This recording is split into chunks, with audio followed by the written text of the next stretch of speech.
Went out for a new fragrance, got it, and it's a beautiful bottle, very impressive, and it makes me think of a ninja, but not really. But that's just the idea it gives to you, because the fragrance I'm introducing to you and doing a review on is called Shiaka Shadow by Kutlush. Now, it says already, that's a lekker ninja fragrance. No, I'm just kidding. But it's a bold, versatile, and long-lasting fragrance.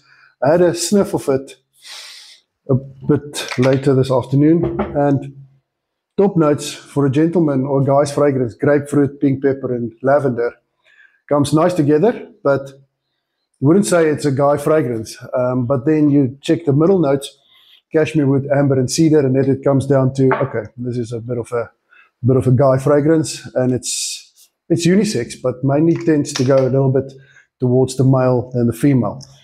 Now, base notes, moss, patchouli, and musk. Now, the moss, patchouli, and musk, that gives you longevity on this fragrance, and it means that this fragrance then will last you anything from 6 to 8 hours, which is nice, and you can get a little bit more on your clothing. So the next day when your mother, and I'm just joking, washes your clothes, she then will smell you on your clothes before she puts it into the washing machine, which is always nice, and that's the long lasting that you will get on this fragrance. Now, this fragrance is also inspired by Carolina Herrera Bad Boy Cobalt. I'll put it up here so you just see what it looks like.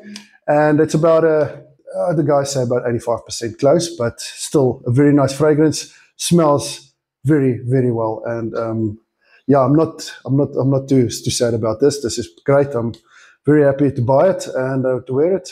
Awesome fragrance.